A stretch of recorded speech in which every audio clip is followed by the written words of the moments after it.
A good Ner Shabbos from Yerushalayim, Ir HaKodesh. Share a thought related to this week's Parsha. Torah tells us in Parshas Vayeishev we're introduced to Yosef HaTzadik. And the Torah's introduction to Yosef is quite surprising. He's the first person to be introduced as a Nar, as a child, and it does not seem to be particularly flattering. Rashi tells us, V'hu Nar, Shaya Osem Ma'aseh Naros. He did childish things. Mesakim B'saro, Mimashmesh Be'inav, Kadesh Yener Yafeh. He would touch up his eyes and his hair so that he would appear good looking. The Avos were introduced very differently. Avram, when he's told Lech Lecha, is an elderly man. Yitzchak, 37 years old at the Akedah. Yaakov is younger, perhaps the story of Esav and the Bechorah. But the next time we meet Yaakov, he's 60 years old. What exactly is it about Yosef that the Torah is trying to highlight with him being a Nar?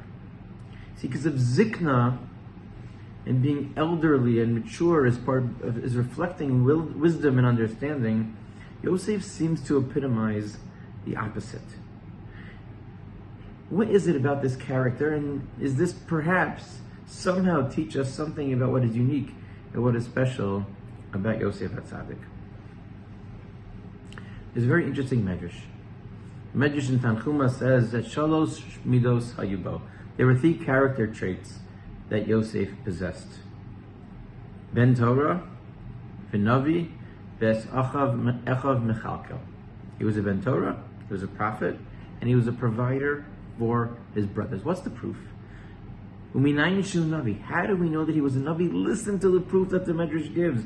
Shene'emar V'hu Nar Es B'nei V'Lav Es B'nei Zilba Nishei Aviv. Because he's called a Nar. Uchsiv Umeshar So Yoshua Ben Nun Nar. Uchsiv V'Igdal HaNar Shmuel. Nar is a descriptive word that is used for Shmuel and for Yehoshua, who were Nevi'im. So just like they were Nevi'im, so too Yosef is a Navi as well.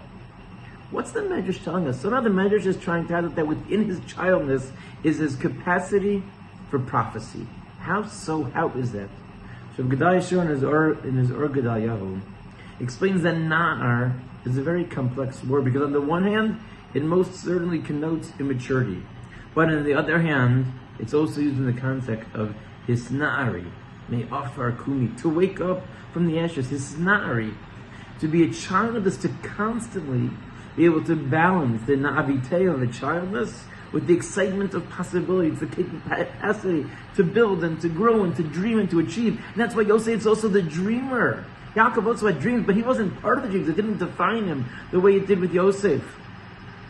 It's through Yosef that Klal Yisrael is introduced to the importance of being a child. And this is not the approach of the brothers or of the Avos. Yosef had a brand new approach, and maybe that's why he's not an Av. He's a Ben, he's a Nar. He teaches that it is important to dream and to cultivate the child within ourselves.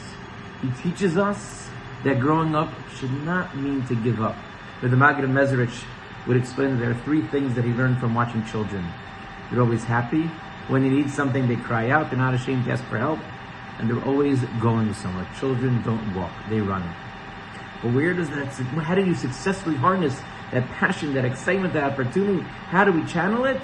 That we need to stay rooted in the lessons of the Avos. It's a balance between being a Na'ar and being a Zaken. These 2 different characteristics are fundamental to leadership in Klal Yisrael. So we need a Yosef.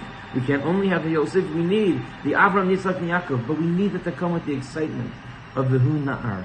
And that is the message of Yosef, is to always try to find and to tap into the excitement that we have in life, to dream of those possibilities of what can be, and that Be'ezras Hashem, we will merit His Na'arim Me'afar Kumi, that Kadosh Baruch Hu will raise us up from the ashes and rebuild the Beis HaMikdash. B'mheira v'yameinu. Amen.